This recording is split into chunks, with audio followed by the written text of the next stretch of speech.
Good morning, everybody. We are cooking with Crisco this morning. I'm telling you, I got a lot for you today. We're going to talk about Trump, Epstein, and the pedo rat presidency. So let's dig into it.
Good morning, everybody.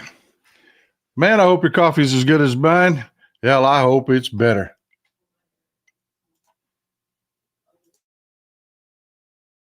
Let's do this. We've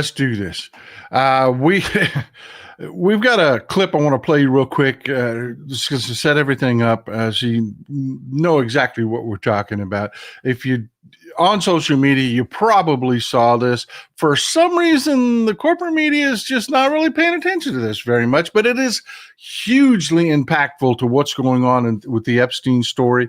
It is really something.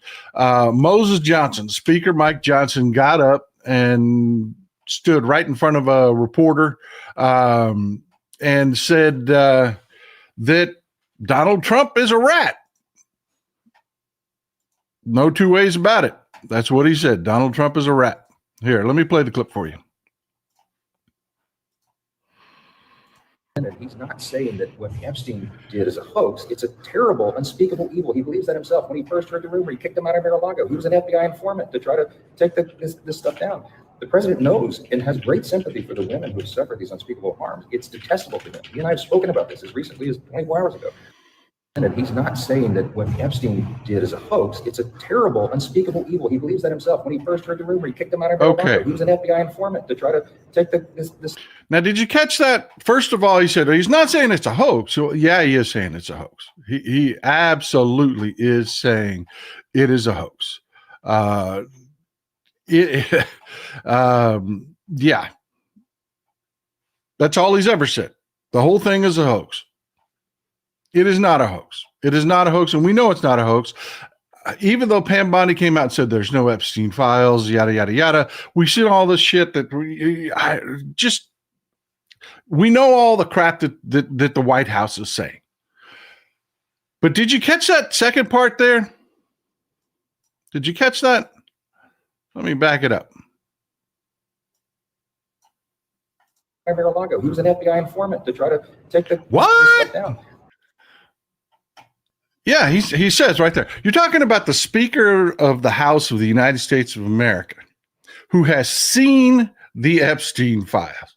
He has seen what has been sent over by the Department of Justice. He knows what is in there. He knows who is in the files. We've had several members of Congress talk about it. And here, let me play the clip that we played the other day from Massey, where he tells us that John Paulson is in the Epstein files. This is not a matter of dispute, folks. They have seen the files. They know what's in it. And Moses Johnson is saying Donald Trump is a rat. He is an informant for the FBI. Let's let Brother Massey here talk. Well, let me give you the name of one of the billionaires who's running $2 million of ads in my district since I started this effort. His name is John Paulson. He's a hedge fund manager and a major donor to the Republican Party, a major donor to the Speaker of the House, a major donor to the president's campaign, and he's in Epstein's black. There you go. this isn't this isn't something that I'm seeing anybody dispute here, except for the White House. The White House says that they're freaking out. They're saying this is bullshit. This is bullshit. Johnson was trying to do Trump a favor here. He was trying to do Trump a favor. He was trying to spin a narrative for when this is coming out, folks. There's no stopping this train now. This is coming out. We're going to find out so much. And Johnson is trying desperately to spin this as Trump's the good guy. Did you know that? Trump is the good guy. He was an informant. He brought Epstein down. Yeah, that's not what happened. Not even close. Not even close. This is actually just confirming Epstein's side of the story. And we've talked about this briefly in a previous show, but we're going to jump in the Wayback Machine and we're going to talk about Trump. We're going to talk about Epstein and what brought this to a head and what is Johnson alluding to when he says Trump was an informant? Let's dig into this. Let's jump in the Wayback Machine and let's talk about who these folks were so that you can understand what this allegation means. September contribution and a bit for the. I appreciate you, North Swiss. I appreciate you being here. I really do. Thank you. Thank you. Appreciate you supporting the Kathy Young, always here. Thank you for being here. There are no poor people in Epstein's black book except the victims. Yeah. We're going to talk about some billionaires today. We really are. All right, let's jump in the Wayback Machine. Y'all remember this movie with Tom Hanks?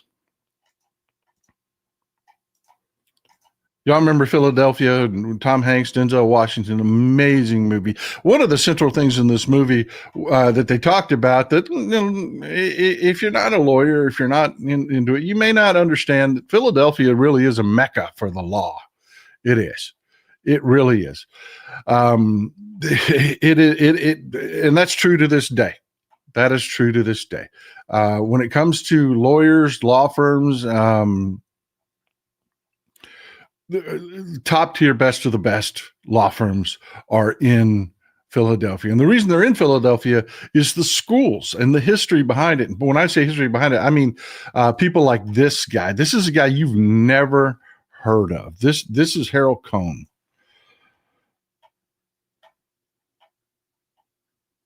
This is Harold Cohn, not to be confused with Roy Cohn, the guy that Donald Trump always talks about. This guy was actually brilliant litigator. He's considered the grandfather of class action lawsuits. He is, when people talk about, if I could go back in time, I would kill Hitler as a baby. Most corporations, if they could go back in time, they would kill Harold Cohn as a baby. I mean, he was a brilliant litigator who laid the foundation for much of the current litigation that we see today. Just a brilliant guy. And the reason I'm talking about him is he is honored at Temple University. They have a chair there, the Harold Cohn Chair. And the reason, again, Philadelphia is the Mecca is because of, in large part because of the schools. You've got Drexel there. You've got Temple University's Beasley Law School. UPenn,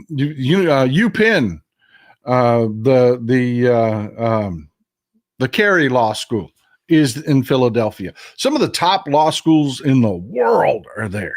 Not just the history, but the new lawyers coming out are coming out from this area. The reason we're talking about that in Temple University and the Cohn Chair is the current Cohn Chair is this guy. Peter Campbell says, welcome to the bovine scatology. Portion of the Epstein cover-up piled higher and deeper. Yeah, I'm telling you. And stick with me, folks. This is new stuff, and this gives us an idea of where this is going. I want to draw your attention to this guy. This is Jonathan Lipson. Jonathan Lipson is the Cohn Chair. at Temple University. He is somebody. He is smart. In the legal community, he is somebody. He teaches contracts and bankruptcy law. He did a study of Donald Trump and Trump's casinos. And his study came to the conclusion that of all the casino organizations in this country, Trump's are the worst. He's had more bankruptcies. He's cost more jobs. His casinos just sucked from a business point of view. To give you just a brief reminder of what we're talking about, remember the Taj Mahal here. This was Trump's Atlantic City one of his Atlantic City casinos. The Taj Mahal famously went bankrupt in, I believe it was 2000 actually went bankrupt the year after it was built back in the 90s, but Trump was finally separated from it in 2004. Forgive me, going to take a sip real quick.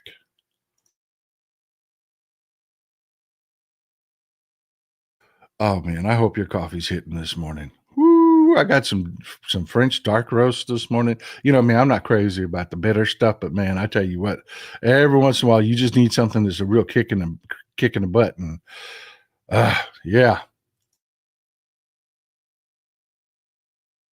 Rocking the hard stuff today. Well, look, the Taj Mahal is gone. It is now the Hard Rock. It is now the Hard Rock. Trump went bankrupt. A guy by the name of Carl Icahn ended up buying up the majority of it. Couldn't make it work. And it went under again in 2016. I think it finally just ceased to exist as an entity at all. But in 2004, Trump lost it. Trump was gone in 2004. They just never could make this place work. Never. But this guy was able to make it work. John Malone, when Hard Rock bought it, it makes money.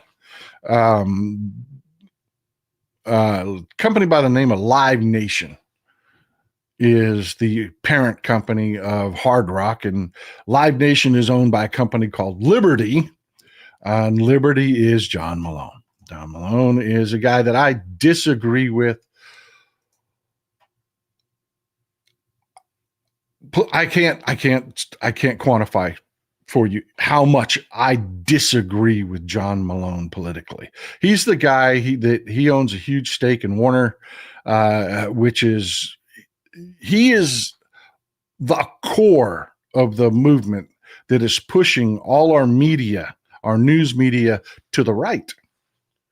He thinks that our news media has a liberal affliction. Now, let me tell you something. I disagree with this guy. I do 1,000%. He has no relation. I'm going to talk to you about some billionaires today. He has no known relations with Epstein. None. I don't want to confuse that here. I disagree with this guy. I think he's wrong. I think he's a nut, to be honest with you. But he's one of those people that believe that our current worldview of what government should be, Medicaid, Medicare, all of that good stuff is socialism. He believes that he pays too much in taxes, that the media is a left-wing bias and what he calls a liberal affliction. And he uses his wealth to change that. I mean, he really has. Look at what's happened to CNN. It turned into Fox Light, and now it's just useless. Did any of you people watch CNN? I don't know anyone that watches CNN anymore. George Allen, just got my retirement. Happy to give. Love your show. Always have, always will. George, thank you for always being here, brother. Thank you. I'm glad it's payday for you, brother. And I hope you people are having a great Sunday. I really do. I really do. Marcia Klepper made it late to the party as usual. I had to get my pot roast in the crock pot. Gonna be a good day at the Klepper household. Yes, it is. Yes, it is. Pot roast is never a bad day. Pot roast is never a bad day. Thank you for being here, Marcia. Well, that was the Taj Mahal. This is the Trump Marina. And again, before we go into the Trump Marina, I just It's Trump Marina Hotel and Casino. I want to stress again, Malone, not Epstein. Not Epstein. We're going to talk about some billionaires today that are associated with Epstein, not Malone. I think he's a nutter. I disagree with the guy 100%. We are on opposite ends of the political spectrum, but I am not associating him with Epstein. I am not. This is the Trump Marina Hotel and Casino, also in Atlantic City. Yeah, this moron built multiple hotels in Atlantic City that competed with each other. And you wonder why he went bankrupt. You wonder why he went bankrupt. Well, this is the Trump Marina today. It's a golden nugget now. Also bankrupt. Gone. This is who Trump is. And you've got to understand, through the 2000s, this is what's going on with this guy. He's just bankrupting casinos. His businesses are losing money. He bought Doral, that albatross of a damn golf course that's just a money black hole. That's who this guy is. One second, I got to find another tab for you.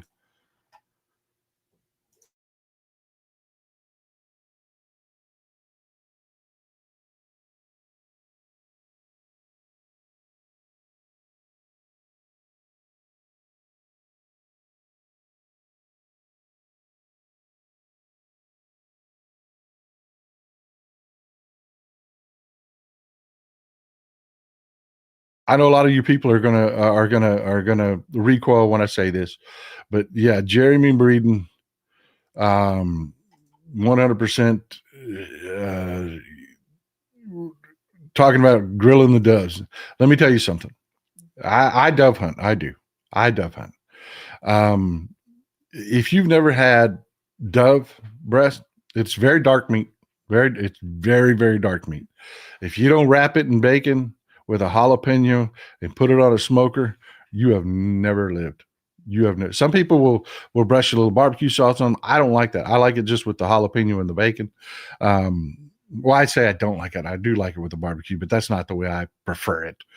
Some people like it with something a little sweet and tangy. That is good stuff, man. That is good stuff. If you've never had it, don't hunt and kill shit just to put something on your wall. That's pathetic. That really is. Now, if you're going to hunt for food and you're going to not waste a creature that you kill, okay, I'm cool with it. But you don't see deer hanging on my walls and shit like that. To me, that's crazy. But I don't want to get into left field. Yeah, all this is going on. Trump is bankrupting businesses left and right. Cannot get a loan in the United States of America. Can't. Nobody will do business with that guy. Nobody. His brightest son, Eric, just openly bragged that, oh yeah, we got our money from Russia. We're fine. The fact that we can't get a loan, not a problem. We got our money from Russia. We got our money from Russia. Russia's a huge part of our portfolio. We know all that's going on. We know, I mean, that is not disputed history. That's who Trump was. But there's a little bit more to it. We're going to add some of the social stuff here in a minute. But before we do, I want to jump on the Wayback Machine and talk about Epstein. Epstein and Trump, from everything I've read, are a lot alike. They're name droppers.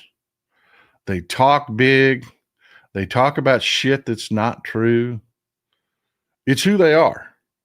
They selling the dream, man. They're selling the dream. But Epstein was far more successful at it. Far more successful. I mean, the guy never graduated from Harvard, but, you know, everybody, he wears Harvard sweatshirts, people associated with Harvard. Harvard's like, I don't know what the hell you're talking about. This guy, no. It's like when Trump claimed to be a graduate of Wharton. Wharton's like, no, that's not true. Same thing with Epstein, but Epstein never even got a degree. I mean, Epstein didn't have a daddy to buy him a degree, I mean, he didn't. But he did make friends. He did make friends. So Epstein got a job as a teacher. Just a regular old teacher. He gets fired. Well, the guy's a lot like Trump. I mean, he people that deal with Trump, that talk to Trump, say, "Oh well, yeah, he's charming. Because all he does is kiss your ass and tell you how great you are, and tell you how great he is, and sell the freaking dream." This, that, and the other. Well, Epstein, when he was a teacher at this school, made friends with one of the parents, and it was a pretty exclusive school. And I'm not going to drag them into this. They fired Epstein. I'm sure they don't want their name related to him, so I'm not. But the parent at that school that Epstein developed a relationship with was a guy named Alan Greenberg, known affectionately on Wall Street as Ace. This is Alan Greenberg. This is where we start talking about the billionaire. Now get this. This is 76 we're talking about. 1976. Epstein gets fired as a teacher. Alan Greenberg hires him to go to work at his investment bank with no degree, no trading qualifications, nothing. And he brings him in as a lowly little assistant. And his career was insane. In just a couple years, he went from being a lowly assistant at Bear Stearns, the investment bank that Alan Greenberg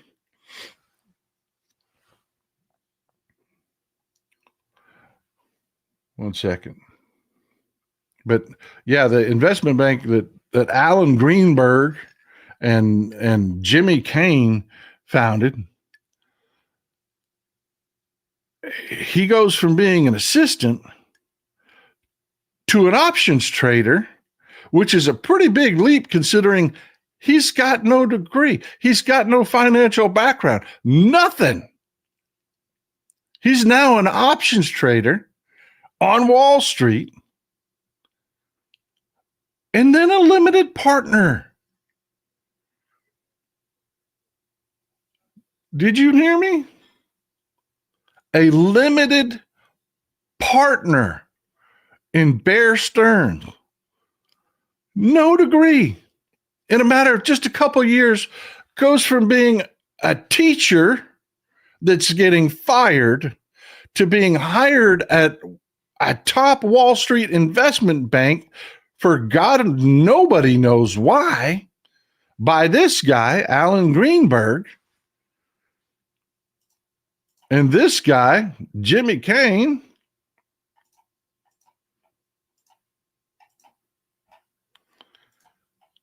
and in a couple of years, he's a limited partner.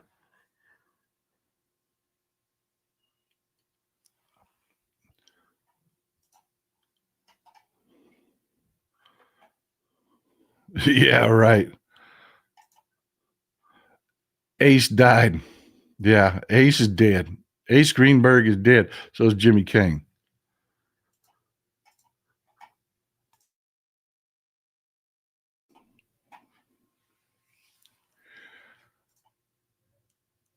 Yeah, you think that's shady, Randy? Wait for it, okay? Definitely some shady shit going on.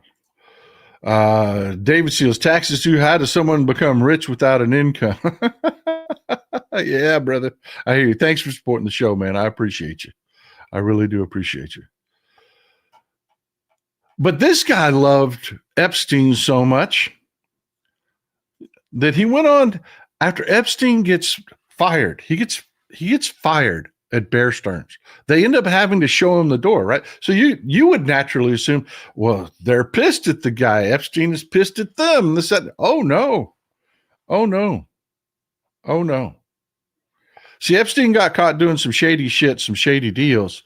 So to keep it from blowing up all over Bear Stearns, Epstein just bowed out. They told him, "Hey, brother, you got to go.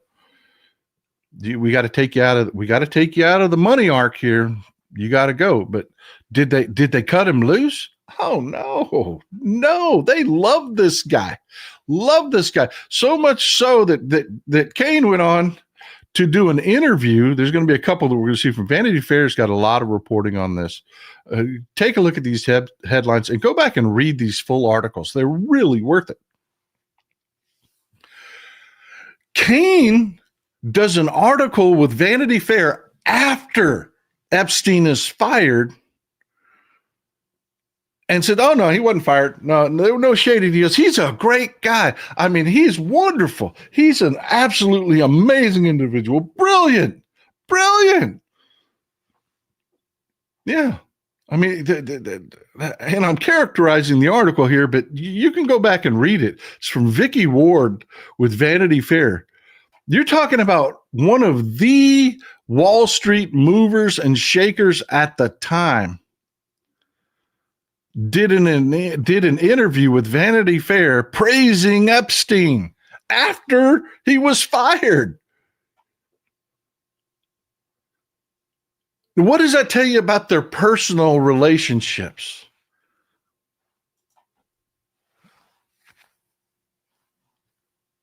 What does that tell you about their personal relationship? This is Lex Wexner. Put a pin in that.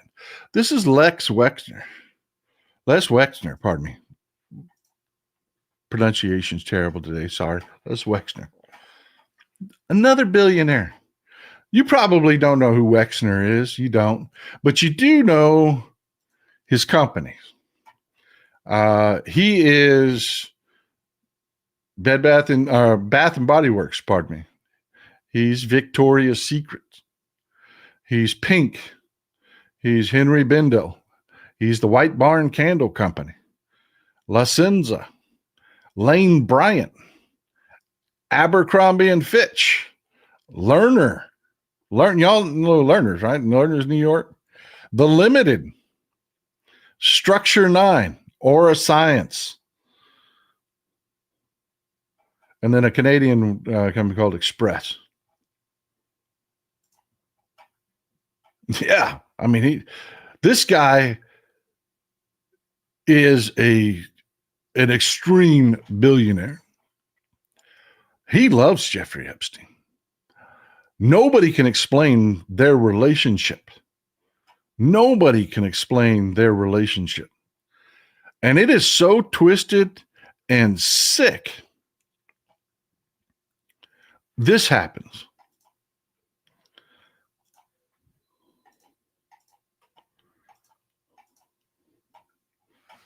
This is Alicia Arden. She's a model.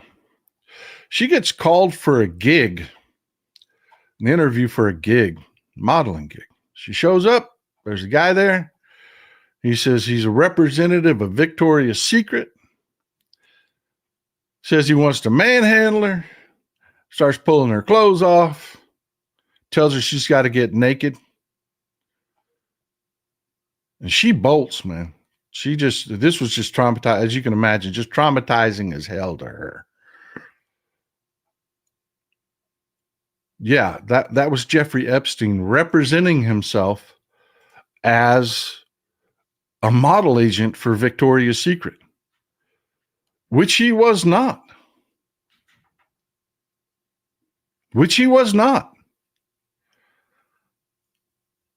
But this happened enough times that it got back to Victoria's Secret that this was happening.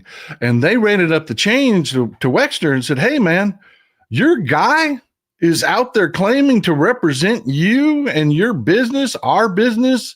He's assaulting people. Do something. Nope. Nobody can show you one single thing. Not even a stern phone call, not a knock it off, nothing.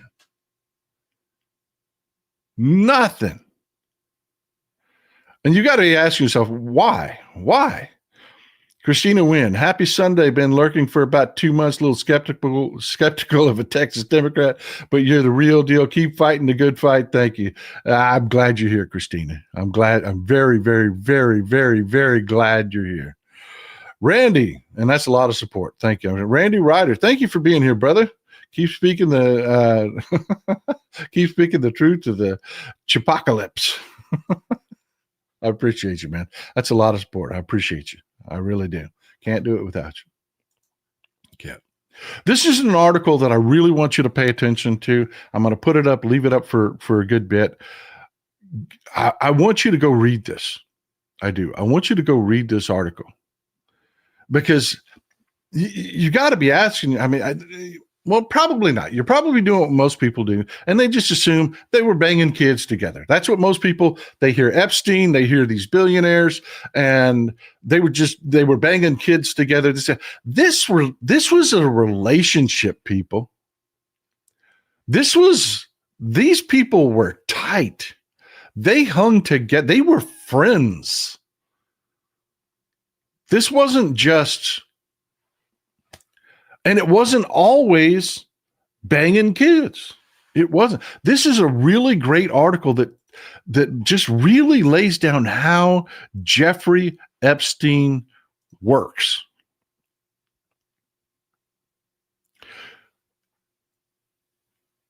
He was like Donald Trump. He presented himself as something he wasn't.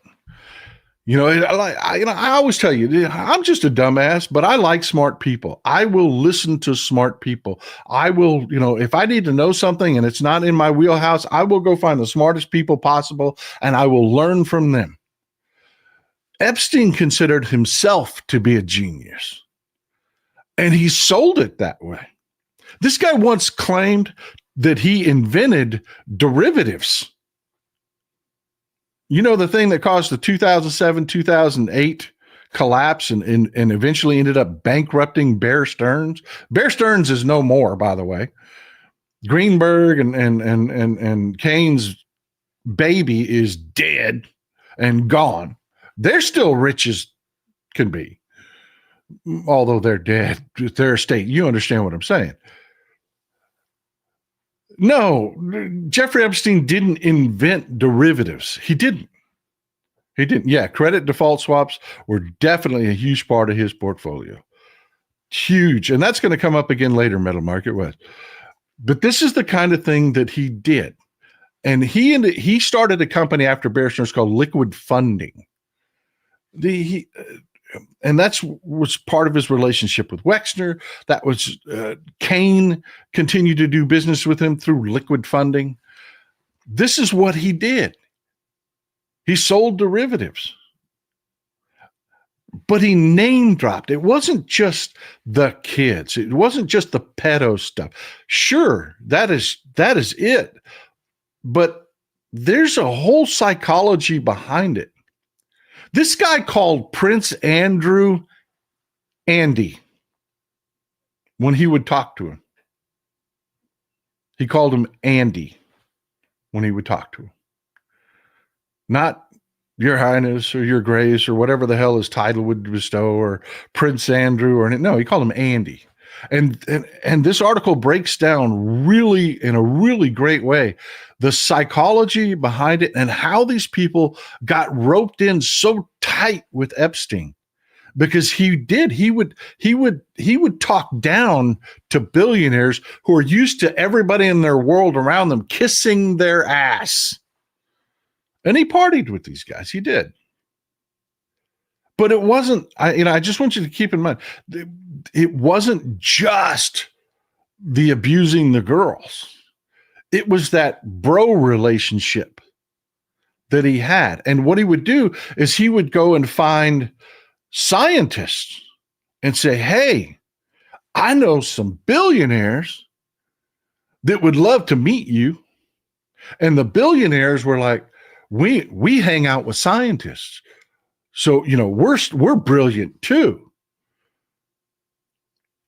And it was a whole culture. He would take scientists and say, hey, you want to hang out with billionaires? Guys like Dershowitz, and say, hey, you want to go to my island and hang out with billionaires? People of note, celebrities, things like that. At the time, because nobody knew who Epstein was at the time. Nobody knew. When you met Epstein, it's not what we know now. He was a Donald Trump. Sell the big dream bullshit. He's the same kind of guy. And he was selling the dream to all of these different people. See, Epstein thinks he's brilliant. He said he invented his trading strategy by doing, because he experimented with and researched breeding habits of termites. I mean, he would sell bullshit stories like that. And I'm telling you, I really want these Epstein files released because Bill Clinton's name keeps coming up. And because Bill Clinton, like the young girls, everybody's assuming Bill Clinton is in the Epstein files because, diddling kids. I'm wondering if we're not going to find out Bill Clinton was getting pimped. Because that was the draw for the billionaires. Epstein put them together with people like Bill Clinton. And then again, scientists and shit like that. Everybody was getting something out of Epstein, and everybody thought Epstein was freaking great.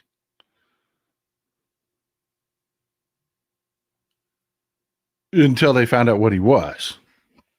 And then nobody wanted to be involved with him anymore.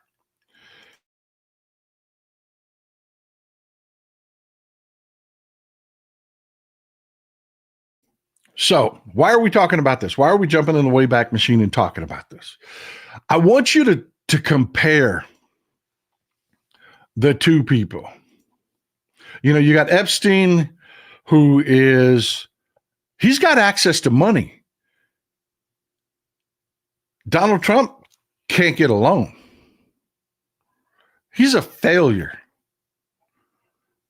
At the exact same time, look at the arcs of these two people. Epstein is filthy freaking rich. And his deals on real estate and whatnot are making money. Trump isn't. Trump's failing one right after the other. He's in massive debt, can't get a loan, getting money from Russia. Rich Lawton, thanks for the great breakdown. Hey, that's my job, man. That's what y'all pay me to do. You got Epstein who's rubbing shoulders with people like Prince Andrew and calling him Andy. Saw this picture with Virginia Jeffrey. She's going to come up again here in a minute. And of course, Maxwell. Trump, not so much. You got John Paulson. We played that clip from Massey.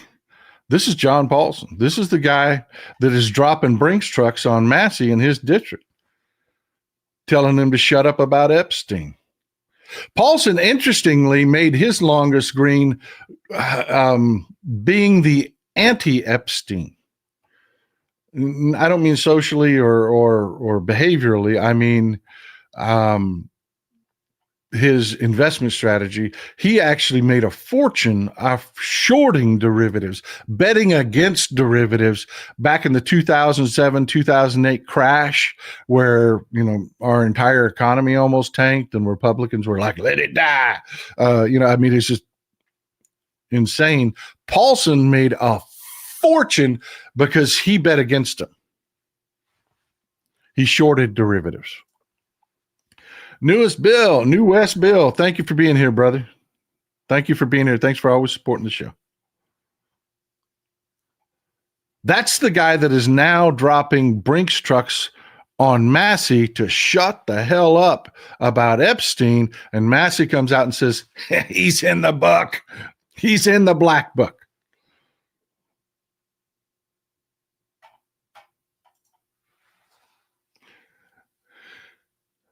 So the reason we're doing this, and I just want to sum it up with these two. I want you to see the picture of these two men and where they were when this is happening. We're going to talk about the breakup between Epstein and Trump, because it's going to take us back to what Moses Johnson just said. You've got Trump. Failure. The only reason he is where he is because his daddy and his daddy's money.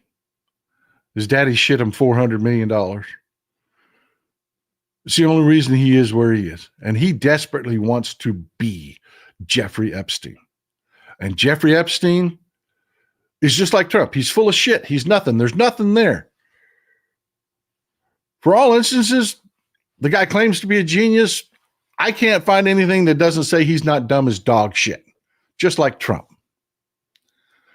But Epstein's making it, man. He's building those relationships. Nobody likes Trump. Nobody likes Trump. Everybody that gets to know Trump hates his ass. He has no long-term friends.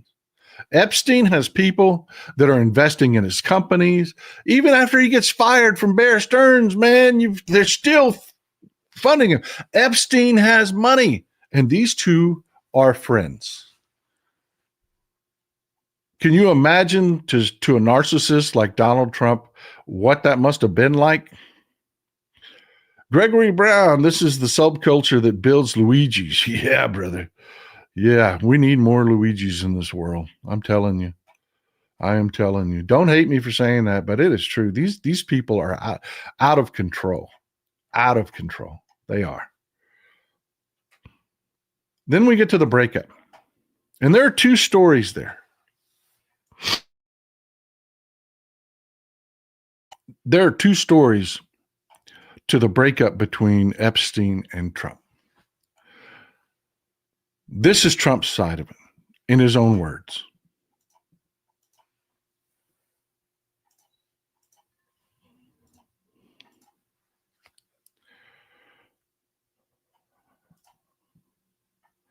This is on Air Force One. He gets asked by a reporter, you're saying that you kicked Epstein out of Mar-a-Lago because he was poaching your employees and hiring people. Were they young girls? Who was it? Here, let me let you hear it. So, Mr. President, Epstein has a certain reputation, obviously. I'm just curious, were some of the workers that were taken from you, were some of them young women? Were some of them young women? Well, I don't want to say, but everyone knows the people that were taken. And it was the concept of taking people that work for me is bad. But that story's been pretty well out there. And the answer is yes, they were. Yes, they were young women? What did they do? In the spa. In the spa? Yeah, people that work in the spa. I have a great spa, one of the best spas in the world at Mar-a-Lago. And people were taken out of the spa, hired by him. In other words, gone. And other people would come and complain, this guy is taking people from the spa. I didn't know that. And then when I heard about it, I told him, I said, listen, we don't want you taking our people, whether it was spa or not spa. I don't want him taking people. And he was fine. And then not too long after that, he did it again. And I said, out of here. Mr. President, did one of those stolen... So that's his claim. That's his claim. And we did it. We talked about that in the show. I recap it. He says, it was my Virginia. You took my Virginia. And he did. Epstein hired Virginia Jeffrey away, and she said, we did a whole show on Epstein assaulting her, and she eventually ended up committing suicide. And that's Trump's story, and he's sticking to it. But there is another story. There is another story about this breakup. And it's Epstein's story. And it's very different. It is very different. They were buds, man. They were friends. And according to an interview done by Michael Wolff, who you may remember,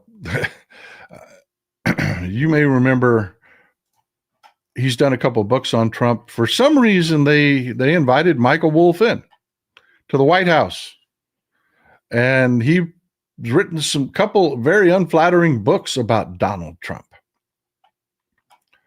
Yeah, I mean, just they are something. They're really something. Michael Wolff has done a couple of interviews where he said these people are definitely reaching out, that they're regretting ever talking to me, because I mean, they're very, very unflattering picture of the first Trump White House, where he had access. He was just walking around the damn White House talking to people, had full access. Well, weirdly, he also interviewed Epstein. Yeah. Epstein just bared his soul to Michael Wolff on tape. There are tapes. There are tapes. And it's reported, you can go back and listen to the tapes, that this is Epstein's take on what happened. Epstein was bidding on this house in Palm Beach. Remember, Epstein had money, and he knew Trump didn't. He was intimately familiar. These guys were partying together. They were friends, if you could call them friends. Epstein's bidding on this house. Trump has no money. According to Epstein, he was broke. He had no concern that what happened was going to happen because he knew Trump was broke. So Epstein brought Trump here to look at this house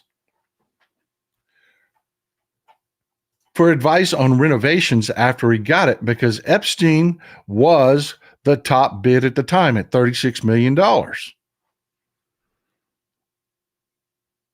Well, Trump magically, without money, bankrupt as shit, nobody will loan him money, shows up with a $40 million bid and buys it out from underneath Epstein, which pissed Epstein off.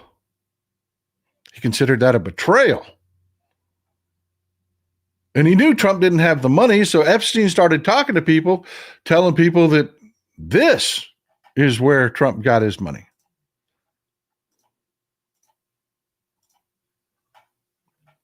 This is Dmitry Rybolovlev. I have a hard time pronouncing his name. Rybolovlev.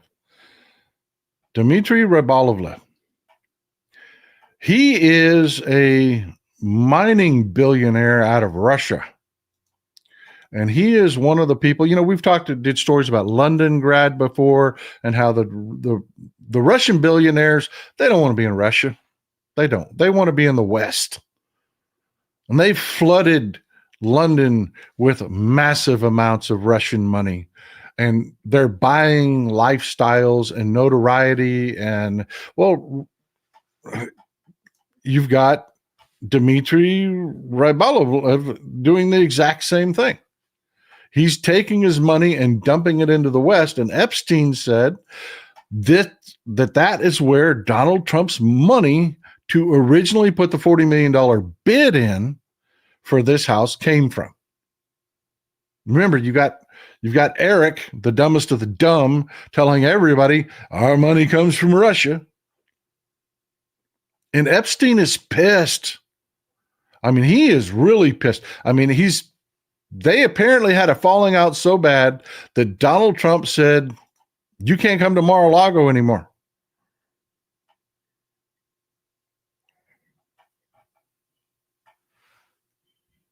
And then this happens. Epstein suddenly falls under investigation for everything we now know that he's done. The whole pedophile shit just blows up. Suddenly there's a serious investigation going on.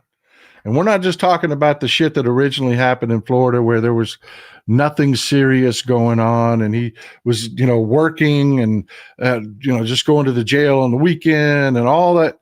All of a sudden, no, there's a real investigation going on. Put a pin in that.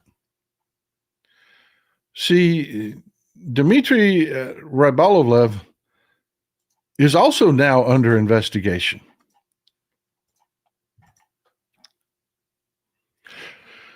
In an unrelated issue. See, this guy, he's not a London guy. He's a Monaco guy. This is where he loves to live, take his billions that he took out of Russia. He loves to splurge and live the high life in Monaco. He's treated like royalty there. He's bought the soccer team, the football team, the Monaco football team. He sits with the monarch from Monaco in his luxury box during football games in Monaco. He parades around the streets with his security entourage, which is constantly reported as being larger than the monarchy has. This guy is living the royal life in Monaco. The same guy that Epstein said put the money up for that house.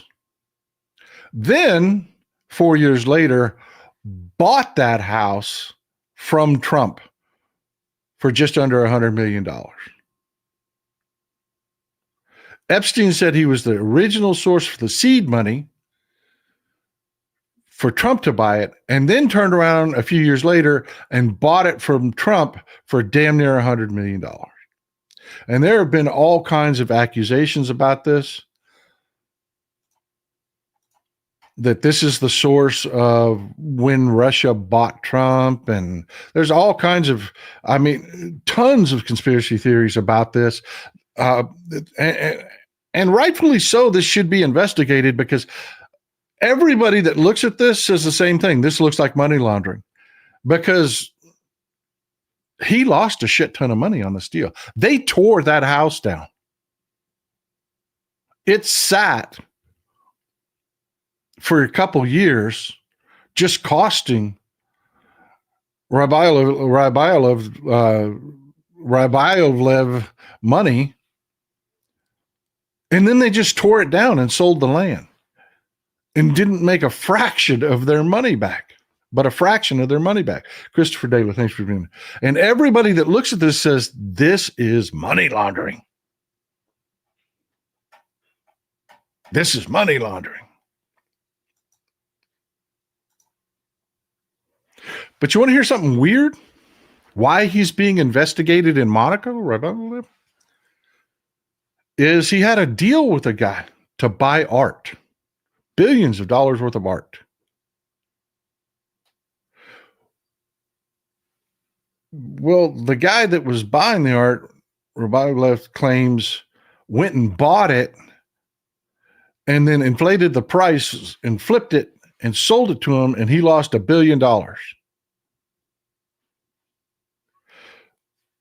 That was the original claim, and the guy was arrested for it.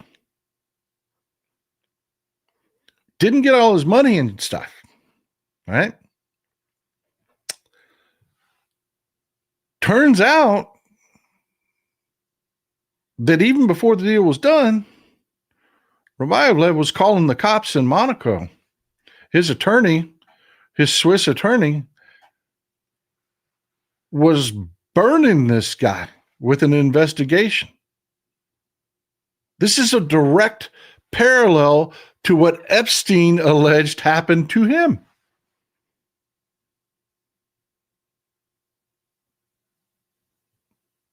It's almost exactly the same thing. You got a guy that thinks he's got a good relationship with Rybolovlev, and is buying art for him and thinks everything's hunky-dory.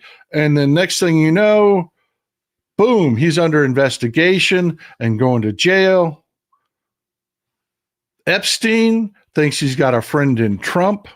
And again, this is something that people have said about Trump before, that he will be the source of your problems, but then claim to be your friend helping you with that exact same problem.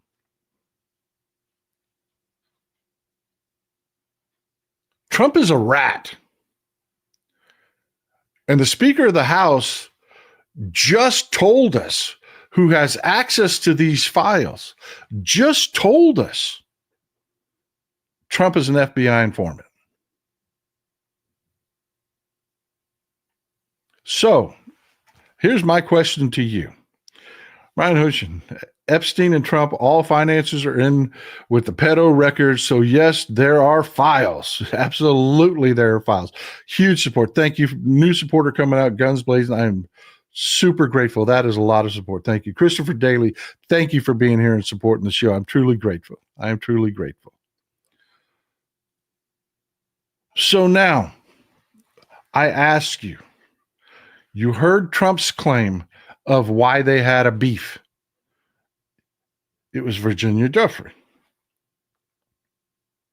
Then you heard Epstein, who's talked to Wolf, who said, no, this guy just screwed me. And then he called the cops on me. And it was money laundering. Knowing what Speaker Johnson just said, who sounds more like they're telling the truth and why this relationship went sour? Why this relationship went south? Who do you believe more? Is it Trump and, oh, I was pissed because he was hiring my young girls? Or is it Epstein that said, we were buds, I never saw this coming, he blindsided me, screwed me over a real estate deal, then turned me into the cops, and then Epstein ends up hanging himself in video that we never get to see in a jail. And that's not even released. And then now suddenly it's all a hoax. It's all a Democrat created hoax. None of it happened. I'm telling you, the corporate media is missing the boat on this one. This opens up all of these questions about money laundering. It opens up so much. Why? Why are they not talking about this? Thank you, Carol. I appreciate you being here to support the show.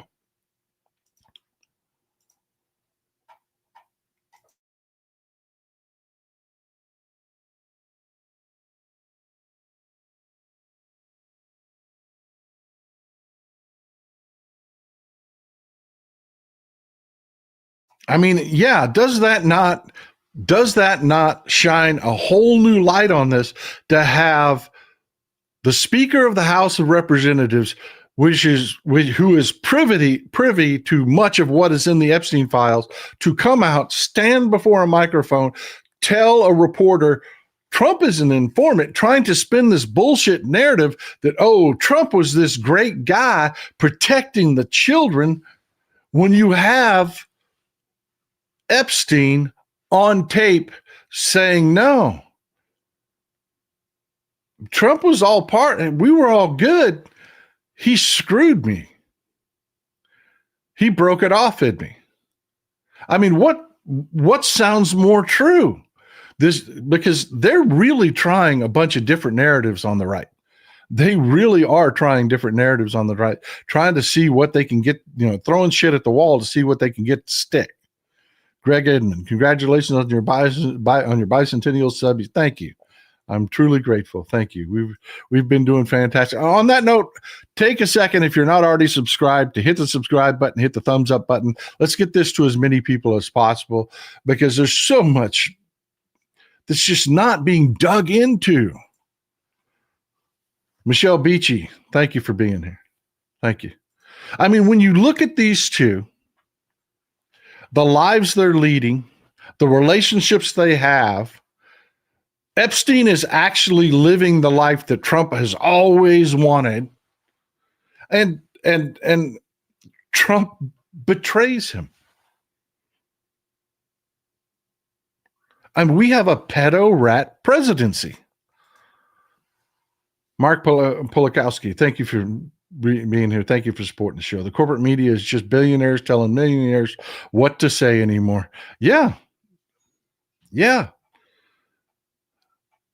But I don't think they're going to be able to keep this from coming out. I don't. The victims are speaking up. You've got politicians speaking up. They're trying to silence the politicians. Guys like Massey are just going to spill the tea. Susan, 1919. Thanks for being an honest man and connecting the dots for us. You're welcome. I mean, isn't that just mind blowing though? When you see stuff like this and then nobody in the corporate media says, wait a minute, that sounds important. That sounds important. Maybe we should focus on that. Thanks, Wayne. I appreciate you. Thank you for supporting the show, brother. E.T. always here, foundational supporter of the show. Whom has their name more in the FBI files? Someone whom is a pedo or someone whom is a confidential informer and providing a lot of info? Yeah.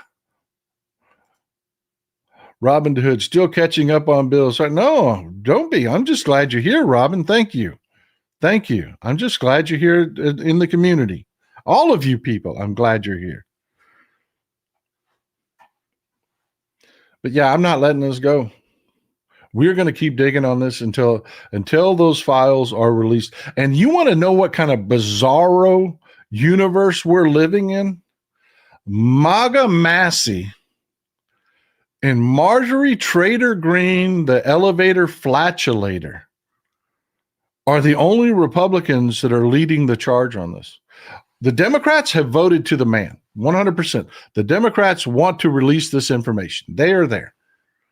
Over 90% of the Democratic voters out there are like, cut it loose. All of it. Only 80% of Republicans are. Vincent Saravo, thank you for being here, friend. Trump working for the deep state. No kidding. Trump is the deep state.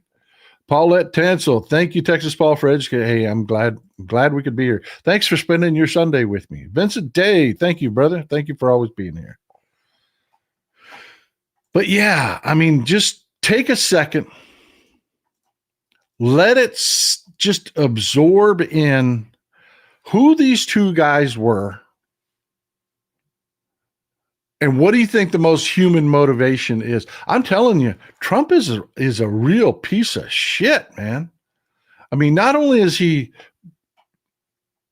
involved in all this Epstein shit, but then he's going to be the rat for his own self-benefit. I wouldn't trust that guy for anything.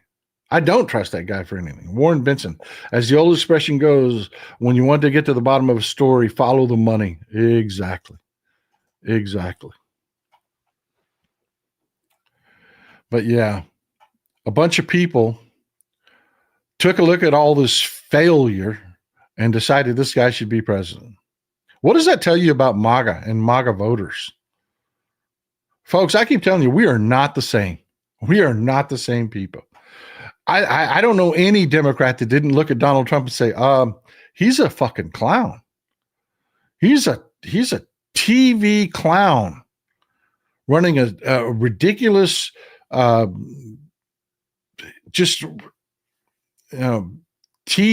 drama bullshit television show. He's a failure. Everything he does ends up bankrupt. They stole from kids' charities, cancer charities. His businesses are failing. And a bunch of people thought, oh, that's what I want for a leader. That's what I want for a leader. Agent King John, betrayal is all he knows how to do. Amen, brother.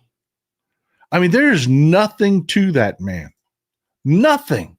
Kathy Young, there are 53 GOP women in Congress and only 3 signed onto the bill. Disgusting. Yeah. That is something. What kind of bizarre world are we living in where it's Marjorie Trader Green, the elevator flatulator, Booby Boebert, and Massey are on the moral high ground? I mean, Christ. Lonnie Johnson, Trump is the deep state. Love it. He is, man. He is. And of course, the White House is screaming, oh, no, I'm not an informant. No, that's bullshit. Yeah, we'll see. We'll see. Gail Brownell, that was our message Tuesday when we went to the halls of Congress. Release the unredacted files. Thank you. Thank you, Gail. Thank you for being there. Thanks for screaming it. Everybody needs to scream it and never stop. Because I'll tell you, it's not just all of this. This guy's incompetent. Y'all understand, we have been trying forever to encourage investment here in the United States. Build your factories here. Companies like Honda, BMW, all of these people have done it. We have been putting pressure on South Korea forever. They have been very resistant because the labor prices that they have are so much cheaper. I'm like, we don't want to build there. But every administration, the Biden administration, put tons of pressure on South Korea. Trump claimed this huge victory. Well, we're going to have a deal and this, that, and the other. Yeah, no, you're not. No, you're not. I want you to let this sink in. After begging these people to invest in this country, to build factories here. Now, and you've got to understand, when you build a factory in a foreign country, if you're here in the United States, you've got a business, a successful business, whatever the business is, and you've got proprietary information. When you go to build a factory overseas, you don't just go over there and start hiring anybody willy-nilly. I mean, you'll do it for the walls, you'll do it for the wiring, you'll do it for the plumbing. But when it comes to the actual nuts and bolts of building the proprietary infrastructure you need for your product, you would bring American companies in to do that you have a relationship with. Well, that works both ways. So when Hyundai decided, okay, we're going to invest a few $1 billion in the United States, we're going to build a factory, they brought in Korean workers. This is not just a factory, folks. This is a joint factory between Hyundai and LG to build their proprietary battery systems for their electric vehicles. This is some pretty high-tech shit happening here. So they brought in Korean crews. And they did it under a work visa program. We asked them to. We said, please build this here so that we can create American jobs.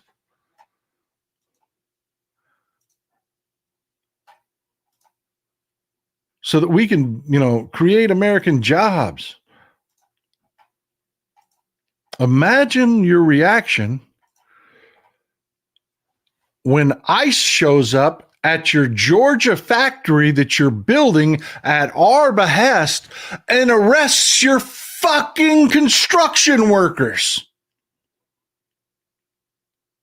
How pissed off would you be? Yeah, this just happened. And man, I will tell you, South Korea is pissed. They are pissed.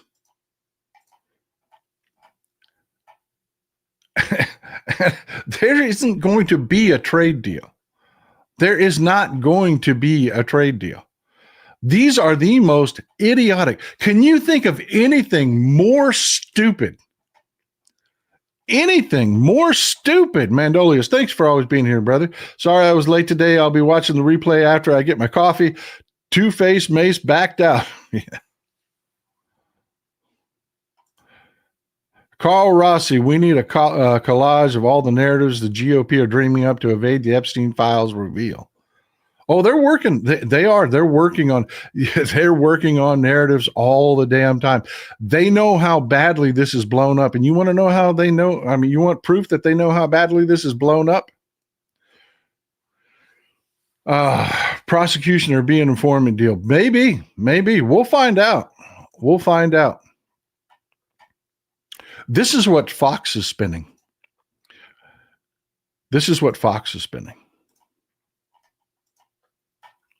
They know this was just a death knell of any deal.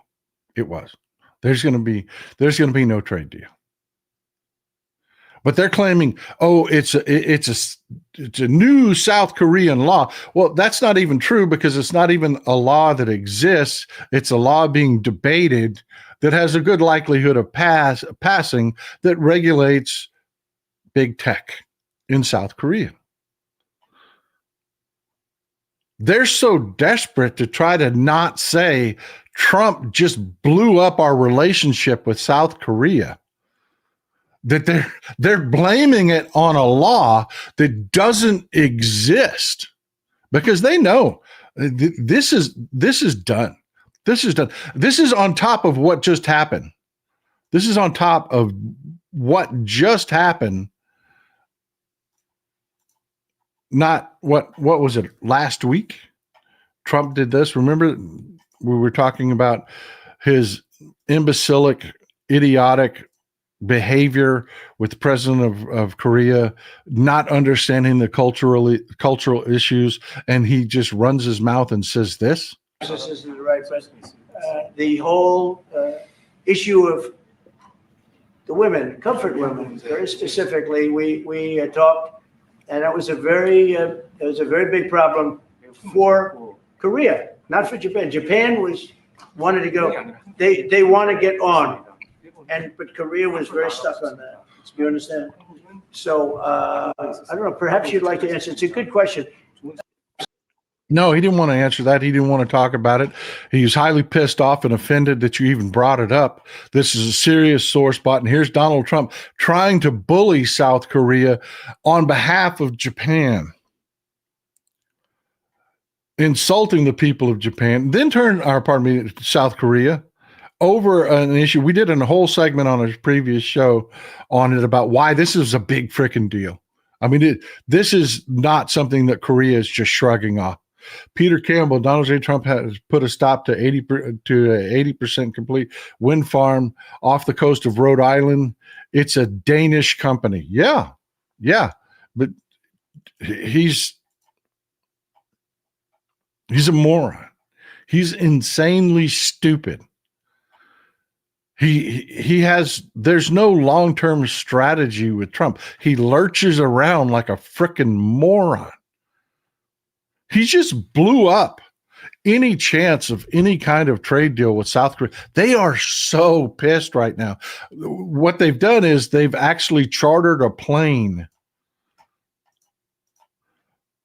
They're trying to put the shit back in the horse in the White House because they released the detainees. And South Korea said, pack your shit and come home. So we don't know. Are they going to finish construction? Or is this factory done? We don't know. This is an unfolding story. This just happened this morning. South Korea chartered planes. They're in the air. They're going to pick their people up. ICE said, oh, sorry, our bad. You can leave. And South Korea said, you're coming home.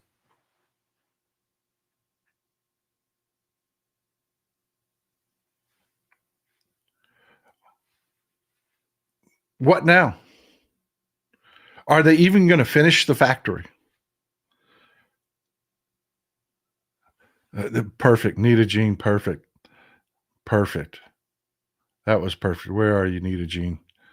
Where are you? I just saw the best description. That's why I love our community here, folks. This is, if you're watching this on replay, you can either, if you're watching it on a PC, just hit the panel button down there and it'll open up the live chat. You can see these comments and what people are saying. Nita Jean just knocks it out of the park. The art of fucking up a deal. Yeah, no kidding. Well said. If you're on a mobile device, go to the comments and swipe. You can get the panel up that way. But yeah, you want to see what these people are saying. This is a community of above average people that are smart, informed.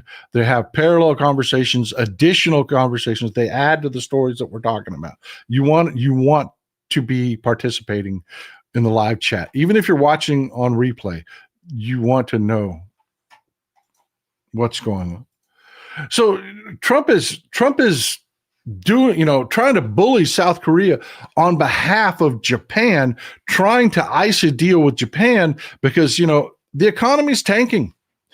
These are our major trading partners, and he's blowing everything up. So he's trying desperately to get this deal done. So he tries to bully the president of Korea in South Korea, insults him on behalf of Japan to try to get a trade deal with Japan, and boom.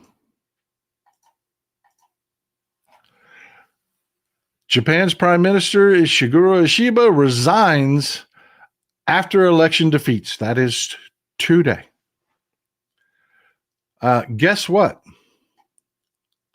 That deal that Trump was claiming he had with Japan don't exist anymore because it was never anything that was ratified by our Congress. It was never anything that was passed by the Japanese legislature.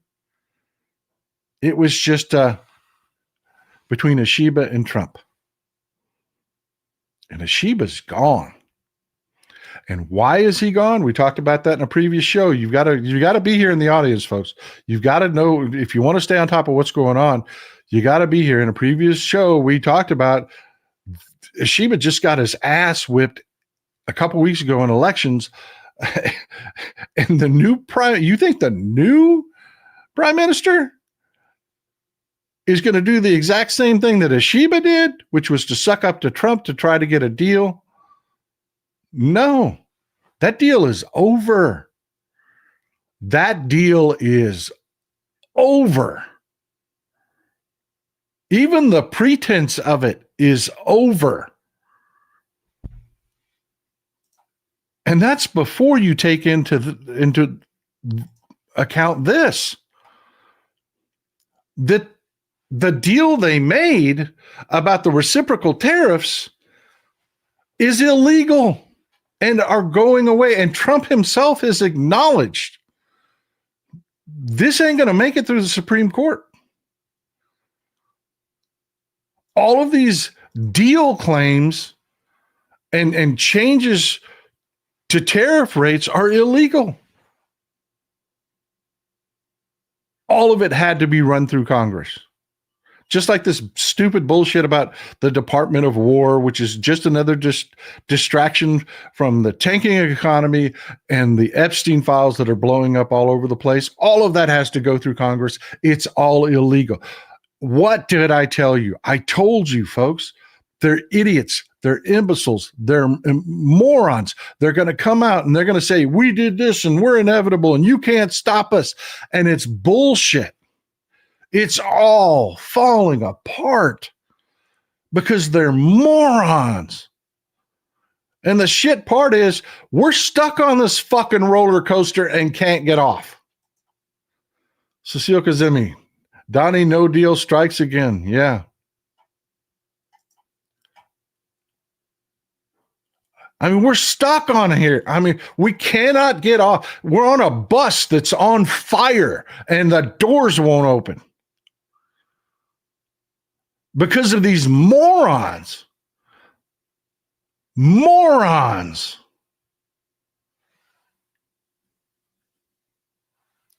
And the economy is falling apart. The recession has already started for working people. Stephen Leach, Japan invaded Korea. Korea does not like Japan. They have a lot of issues to work out culturally. They do.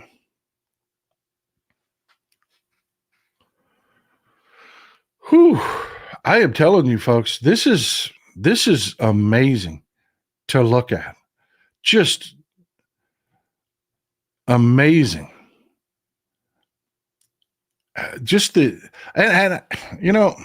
I told you that don't freak out. The 2025 project will fail. It's designed to make it seem as though they're inevitable and they're big guys and tough and this, that, and the other. But they aren't. And they're going to lose in court and it's all going to fall apart and it's going to be a mess. Another mess that we have to clean up. Another disaster. Thank you, George. Thank you for all the support you do, man. I really appreciate you, brother. Carl Rossi, my wife just said, tie Trump to a wind farm propeller so we can watch him go round and round. Yeah, I agree. That guy is just worse than useless. And the dumbest among us think he's great. I mean, his approval rating's down at what, like 32%, which is too damn high. Too damn high. I think even Rasmussen, which is Republican suck-up pollsters, have him at like 40%. Yeah, this isn't. No, we're gonna destroy them in the midterms. We are. If we can just keep our ships sailing in the same direction, we're going to destroy them. Get back to people running the government that actually want to run the government, that aren't all about this chaos and stupidity. But yeah, they're just trying to divert. They're trying to pretend they're tough guys. You know, all of this is going on in Chicago. You know what I would love to see? I'd love to see J.B. Pritzker do this. One second.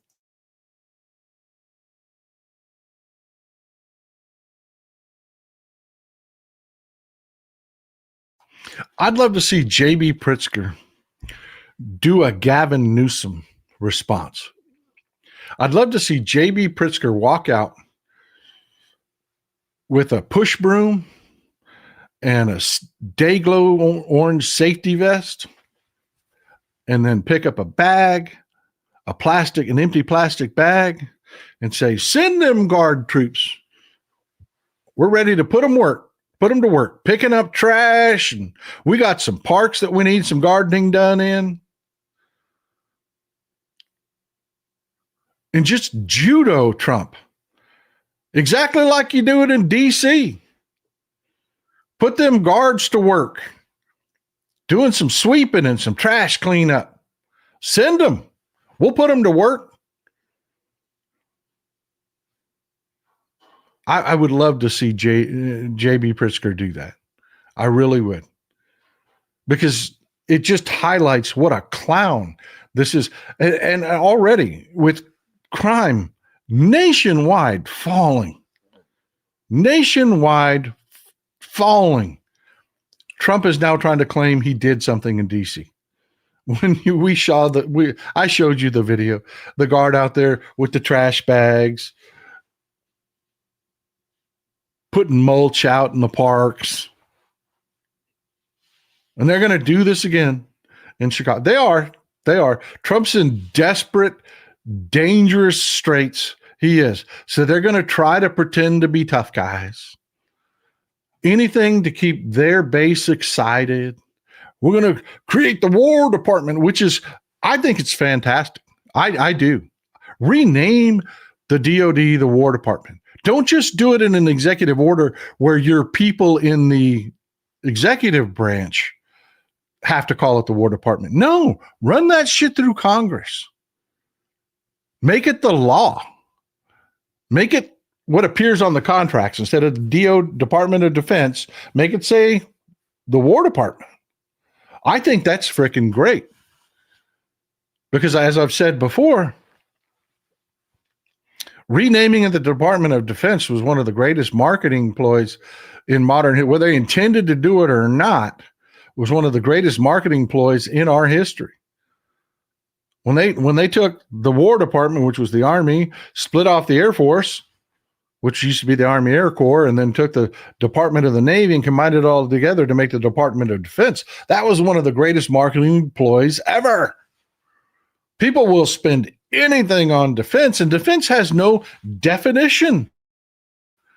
Defense can be anything. And that's led us to this massive bloated. And again, I'm not talking about our soldiers. I'm not talking about our Marines. I'm not talking about our airmen, our coasties. I'm not talking about even those guys that are moving to Alabama in the Space Force, whatever. What are they called? What are the Space Force people called? I'm not talking about them. I'm talking about the Department of Defense as a whole is a giant stone around our neck. It's $1 trillion a year.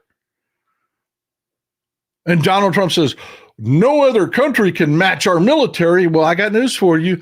No other country wants to. Nobody wants to be saddled with this. We're bankrupting ourselves over our military.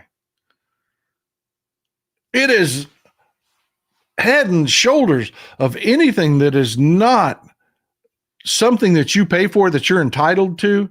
They like to call them entitlements, like the negative connotation, like you're an entitled individual or something. No, you pay for something. If you go to a McDonald's drive-through, you pay for your food at one window, your food becomes an entitlement. That's all entitlement means. It's what you're owed. The largest expenditure that is not an entitlement is defense. It's up to like $1 trillion a year now. Rename that shit the War Department. Do it. Rename that shit the War Department. Please do that. Because nobody wants to spend money on war. War has a definition. Words matter. Words are the interface for which we use to code our brains. Yeah, rename it the War Department. I'm good with that. That's the last of what I got for you today. George Allen, thank you for being here. Thanks to everybody for supporting the show. I really appreciate it. Yeah, I love those taco cups, George. I really do. I really do, George. Thank you. Thank you. That's one of the funnest ones to make. I know. Orange chicken with blonde hair. But I appreciate you, folks. I appreciate you spending your Sunday with me. I hope you have a wonderful Sunday. I hope you have a wonderful holiday.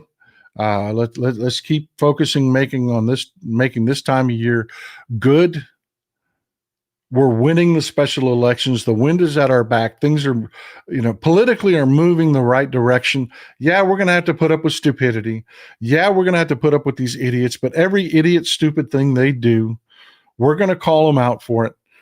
And it just means it's going to be more of a backlash in the midterms. And yes, there is going to be an election. Yes, they're going to try to cheat. They always do. But we're going to show up and we're going to decimate them and we're going to put the country back on the right track. Quasi 1228, thank you for being here to support the show, man. I really appreciate you. I'm very grateful.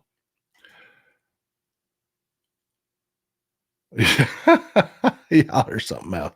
Y'all are something else.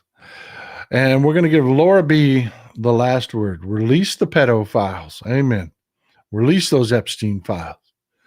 And with that, enjoy some Texas cities at night.